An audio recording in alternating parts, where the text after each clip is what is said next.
Shalom saudara-saudari yang terkasih oleh Tuhan. 弟兄姐妹们，主里平安。 Senang sekali karena pada pagi hari ini kita dapat bertemu dalam kebaktian Imlek ini walaupun secara online. 很开心，在这农历新年，我们可以来敬拜赞美主的名，虽然只能通过线上崇拜。 Mari kita persiapkan hati kita memuji dan memuliakan nama Tuhan. 我们来预备我们的心，我们来敬拜赞美主的名。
Terima kasih Tuhan untuk kasih-Mu hingga pada pagi hari ini Engkau masih memberikan kami kesempatan untuk dapat beribadah walaupun secara online. Tuhan, kiranya Engkau berkati ibadah kami dari awal sampai akhir, agar dari semua ibadah kami ini ya Tuhan, bukan nama kami yang dipermuliakan, tapi nama-Mu yang kami permuliakan ya Tuhan. Berkati jaringan, berkati semua ya Tuhan yang mempengaruhi kebaktian kami ini agar semuanya dapat berjalan dengan lancar. Terlebih lagi ya Tuhan, persiapkan hati kami agar hati kami dapat menjadi serupa dengan tanah yang subur, tanah yang siap untuk ditanam dengan benih firman-Mu. Berkati juga nanti ya Tuhan orang yang akan menyampaikan firman-Mu agar dapat menyampaikannya dengan baik. Terima kasih Tuhan, terpuji termulialah nama-Mu. Hanya dalam nama Tuhan Yesus kami telah berdoa dan mengucap syukur. Amin. Allah kita adalah Allah yang baik. 我们的主是美好的主， Maka sudah selayaknya lah jika segala puji dan segala syukur kita berikan hanya kepadanya. 一切歌颂赞美都归我们的主，唯有他配得歌颂与赞美。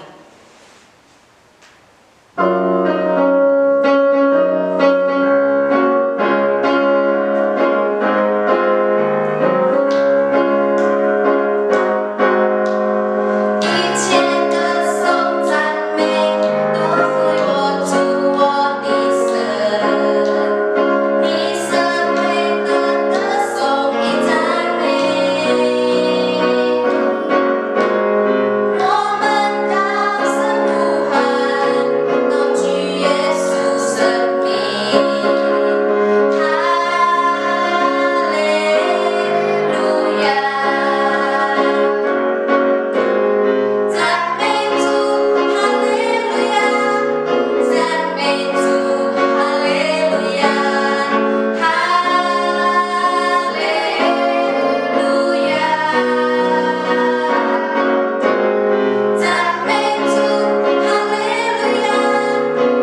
所盼望的。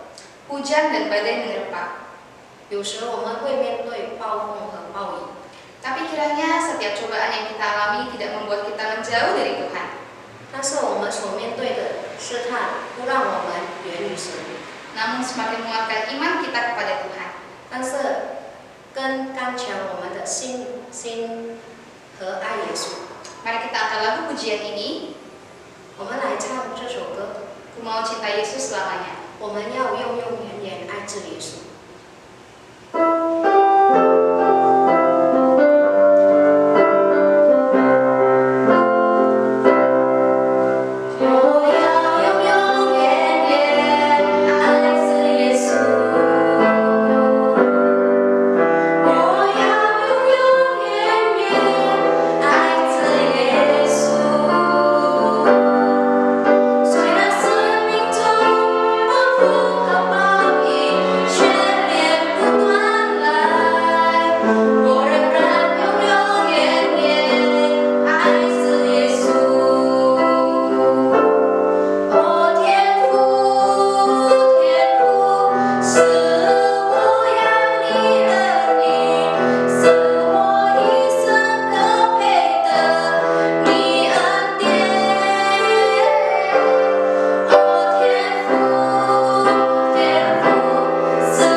Saudara-saudari yang dikasihi Tuhan, sungguh suatu sukacita kita dapat bersama di Hari Raya Imlek ini untuk memuji dan memuliakan nama Tuhan, juga mendengarkan firman Tuhan. Sebelum kita mendengarkan firman Tuhan, kita berdoa terlebih dahulu. Kita berdoa. Bapa di surga, terima kasih ya Tuhan atas berkat Tuhan di dalam kehidupan kami. Pada saat ini kami mau mendengarkan firman-Mu. Berkatilah bibir hamba-Mu yang menyampaikan firman Tuhan, dan juga mampukan kami menjadi pelaku dari firman Tuhan. Kami serahkan waktu ini ke dalam tangan-Mu, hanya dalam nama Yesus, Juru Selamat kami yang hidup. Amin. Saudara-saudari yang dikasihi Tuhan, firman Tuhan pada pagi hari ini diambil dari 1 Tesalonika 5 ayat 18. Saya akan membacakannya kepada saudara-saudari sekalian. 1 Tesalonika 5 ayat 18. Mengucap syukurlah dalam segala hal, sebab itulah yang dikehendaki Allah di dalam Kristus Yesus bagi kamu. Saudara-saudari yang dikasihi Tuhan, tema renungan kita pada pagi hari ini adalah mengawali Imlek dengan ucapan syukur. Topik yang akan kita bahas pada pagi hari ini adalah apakah orang Kristen yang merupakan keturunan Tionghoa boleh merayakan Imlek, dan bagaimana cara merayakannya dan juga memaknai Imlek tersebut. Saudara-saudari yang dikasihi Tuhan, berbicara tentang Imlek, bagi orang Tionghoa, Imlek merupakan perayaan yang sangat penting untuk dirayakan dan juga sangat meriah. Imlek juga melekat dengan tradisi budaya seperti sembahyang, membersihkan rumah sebelum Imlek, kumpul keluarga, menempel cunlen seperti kata fu terbalik yang artinya berkat sudah datang, memasang ornamen Imlek seperti lampion, bunga mawar, dan juga pasti mempersiapkan baju Imlek. Biasanya itu bernuansa merah, karena merah dikatakan mempunyai makna keberuntungan dan kemakmuran. juga menyediakan kue khas tradisional Imlek, yaitu kue bakul. Nah, yang tidak ketinggalan adalah bagi-bagi angpao. Ya, momen ini yang paling ditunggu oleh setiap anak-anak dan juga pemuda-pemudi yang masih single. Oke. Orang Tionghoa juga percaya dengan pantangan dan larangan yang tidak boleh dilakukan di hari pertama Imlek. Contohnya adalah menyapu rumah karena katanya hoki bisa hilang. Tidak boleh potong rambut, tidak boleh bicara kasar, tidak boleh berantem, dan lain sebagainya. Masih ada banyak tradisi dan budaya yang saya tidak sebutkan di sini. Dengan banyaknya tradisi dan budaya Imlek ini yang lekat dengan ritual sembahyang dan juga mitos yang ada, apakah orang Kristen keturunan Tionghoa masih boleh merayakan Imlek? Untuk menjawab hal ini, kita harus lihat dulu sejarah dan rita tradisi Imlek tersebut. Saudara-saudari yang dikasihi Tuhan, sebagai orang Kristen yang merupakan keturunan Tionghoa, kita boleh merayakan Imlek karena itu adalah tradisi dan budaya orang Tionghoa. Kita juga harus menghargai budaya dan tradisi itu. Kita harus lestarikan sepanjang tradisi dan budaya itu tidak bertentangan dengan firman Tuhan. Saudara-saudari yang dikasihi Tuhan, jika kita lihat sejarahnya, Imlek itu merupakan perayaan datangnya musim semi yang dikenal dengan festival musim semi, yaitu pergantian musim dingin ke musim semi, di mana pada saat musim dingin orang Tionghoa tidak dapat bekerja seperti biasanya. Karena dinginnya musim, mereka harus vakum dalam menanam. Dan datangnya musim semi membuat mereka bersyukur dan berterima kasih, juga meminta berkat daripada Tuhan untuk kesehatan mereka dan juga keluarga mereka. Dan berharap tahun yang baru ini mereka bisa lebih baik lagi. Jadi Imlek ini konsep pemahamannya berhubungan dengan mengucap syukur. Jadi orang Kristen yang merupakan keturunan Tionghoa boleh merayakan Imlek selama cara merayakannya itu tidak bertentangan dengan ajaran Alkitab, tidak mempercayai mitos yang tidak sesuai dengan firman Tuhan. Kita harus jeli memilih mana tradisi Imlek yang boleh dilakukan dan tidak boleh dilakukan. Jadi bagaimana orang Kristen memaknai Hari Raya Imlek ini? Kita mengawali Imlek ini dengan ucapan syukur. Jadi kita memaknai perayaan Imlek ini dengan ucapan syukur. Walaupun saat ini kita merayakannya masih dalam keadaan pandemi. Mengapa kita harus mengucap syukur? 1 Tesalonika 5 ayat 18 mengatakan dengan jelas, mengucap syukur adalah kehendak Allah di dalam hidup kita. Jadi Tuhan menghendaki kita untuk mengucap syukur setiap saat dan juga dalam segala hal. Kita bersyukur atas pemeliharaan Tuhan di dalam hidup kita. Bersyukur pada saat Hari Raya Imlek ini kita masih bisa merayakannya bersama keluarga inti atau bersilaturahmi dengan sanak saudara dengan menggunakan virtual. Karena kondisi pandemi ini mengharuskan kita tidak mengunjungi sanak saudara kita karena kita mau memutus rantai COVID-19. Kita bersyukur Tuhan itu baik dan memelihara hidup kita. Berbicara tentang mengucap syukur, hal tersebut sangat mudahlah kita lakukan jika kita merasa ada sukacita, kita mengalami hal-hal yang menyenangkan di dalam hidup kita. Tetapi ketika masalah yang datang bertubi-tubi di dalam kehidupan kita, apalagi pada masa pandemi ini, membuat kita hidup tidak seperti biasanya. Kita kehilangan kebebasan untuk berjalan-jalan dan lain sebagainya. Kebebasan hilang untuk bertemu dengan teman-teman dan berkumpul bersama. Ada juga pada saat pandemi ini orang yang kehilangan pekerjaannya dan juga mereka yang terpapar virus corona dan juga ada yang bisnis yang menurun.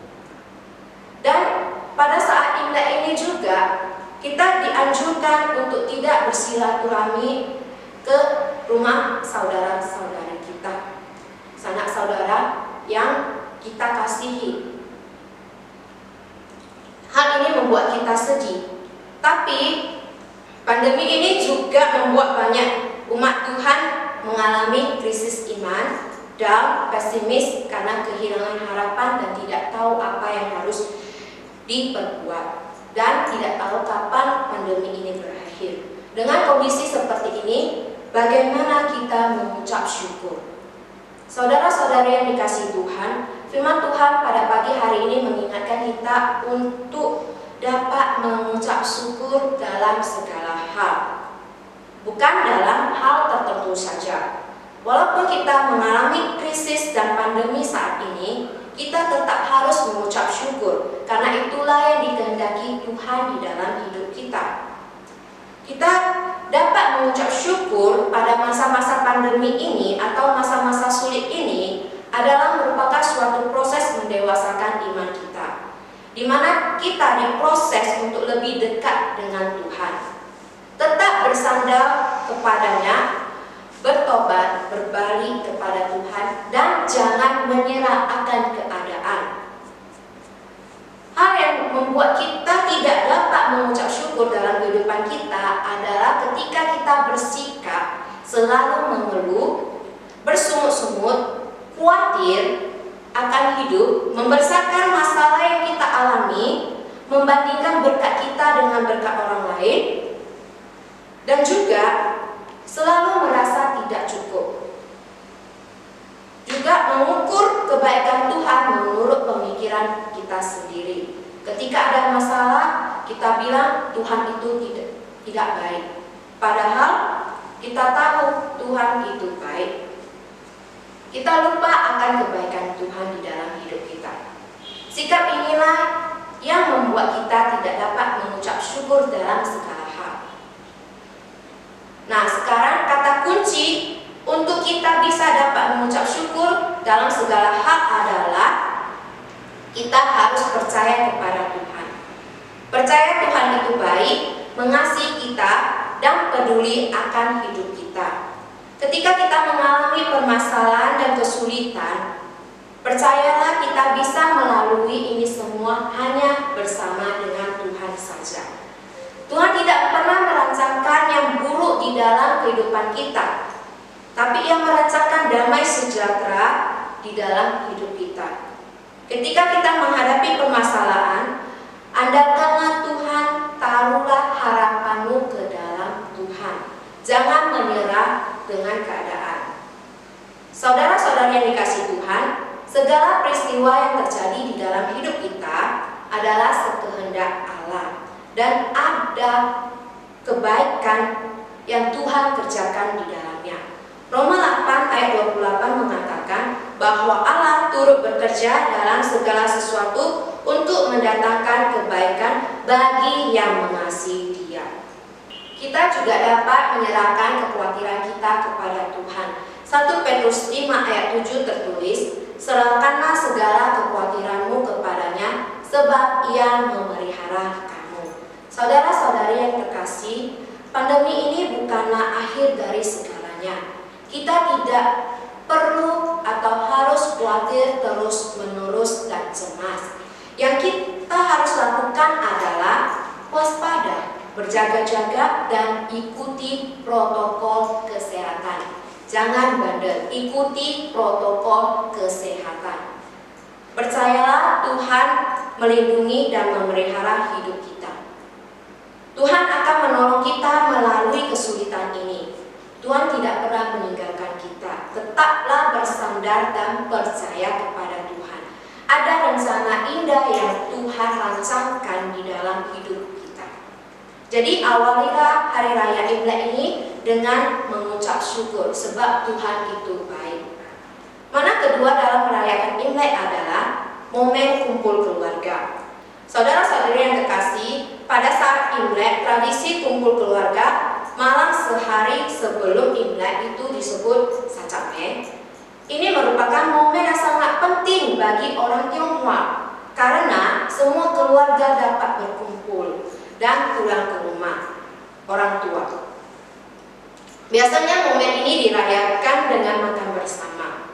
Momen ini juga dipakai untuk menjalin hubungan dengan keluarga yang sudah lama tidak bertemu. Ada juga tradisi mengunjungi sanak saudara untuk mengucapkan selamat Hari Raya Imlek bagi-bagi angpao. Saat ini pemerintah menyarankan kita agar hanya berkumpul bersama keluarga inti dan silaturahmi bersama sanak saudara keluarga yang lain agar dilakukan secara virtual. Ini dilakukan untuk memutus rantai virus COVID-19. Walaupun itu sangat berat untuk kita lakukan, namun kita harus mengikutinya demi kesehatan keluarga kita, karena kita mengasihi mereka. Kita tetap bersyukur kita masih bisa berkumpul bersama mereka, bersilaturahmi walaupun secara virtual. Kita juga dapat memanfaatkan momen kumpul keluarga inti atau virtual untuk sama-sama datang ke hadapan Tuhan, bersama-sama mengucap syukur atas pemeliharaan Tuhan, sama-sama saling menyemangati satu sama lain, saling mengucapkan selamat tahun baru Imlek dan berbagi kasih di saat Imlek. Saudara-saudari yang terkasih, mari kita maknai perayaan Imlek ini dengan sukacita dan ucapan syukur. Juga memanfaatkan momen kumpul keluarga, menjalin hubungan kembali dengan keluarga, dan juga datang kepada Tuhan, bersama-sama berdoa, bersama-sama melihat kebaikan Tuhan di dalam hidup kita, dan saling menanyakan kabar satu sama lain, kemudian menguatkan iman satu sama lain, menyemangati satu sama lain keluarga kita.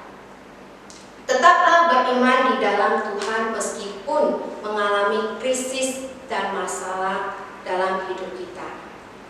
Dan juga pada saat ini tetaplah ikuti protokol kesehatan. Jangan lengah agar kita bisa memutus rantai penyebaran COVID-19. Ada satu lagu yang akan saya nyanyikan. Kiranya lagu ini dapat memberikan kita kekuatan. Judulnya adalah Hanya Nama Yesus.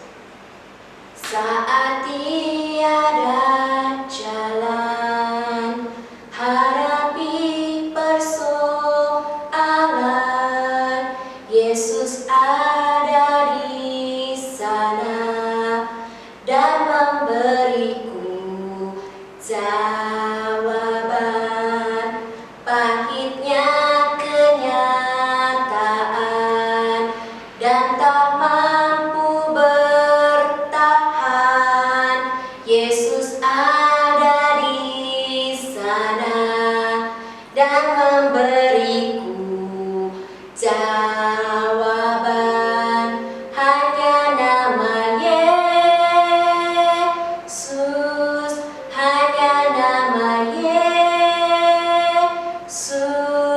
hanya nama Yesus, berikanku pengharapan. Hanya nama Yesus, hanya nama Yesus, hanya nama Yesus, berikanku kepastian. Saudara-saudari yang dikasihi Tuhan, tetaplah semangat menjalani hidup ini. Tetap beriman kepada Tuhan dan percaya kepada Tuhan. Bersama-sama menghadapi kesulitan hidup ini bersama dengan Tuhan. Kita berdoa. Bapa di surga, terima kasih ya Tuhan atas berkat Tuhan di dalam kehidupan kami. Terima kasih ya Tuhan, kami punya Allah yang begitu baik. Allah yang tidak pernah meninggalkan kami, dan juga Tuhan yang menolong kami melewati segala permasalahan dalam hidup kami.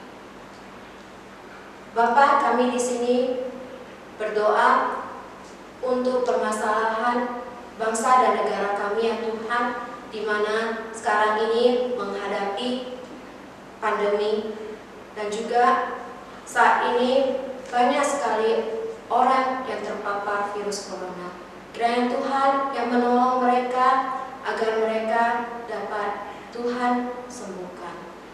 Bapa di surga, kami juga berdoa untuk Presiden dan Wakil Presiden dan juga segenap jajaran pemerintahan Republik Indonesia dari pusat sampai ke desa. Kami berdoa untuk mereka yang sedang berjuang melawan pandemi ini. Kiranya Tuhan berikan hikmat dan kebijaksanaan untuk mereka untuk bisa mengatasi pandemi ini. Kami juga tidak lupa berdoa untuk garda terdepan, mereka yang sedang berjuang melawan virus COVID-19. Kiranya Tuhan kuatkan mereka, kuatkan iman mereka untuk tetap percaya kepada Tuhan. Dan juga kami berdoa untuk sekolah kami, Sekolah Kristen Kalam Kudus. Kiranya Tuhan tetap berkati. Kami menyerahkan waktu kami ke dalam tangan Tuhan dan hidup kami ke dalam Tuhan. Hanya Tuhanlah yang menolong kami untuk melalui kehidupan ini. Hanya dalam nama Yesus kami berdoa dan mengucap syukur. Amin.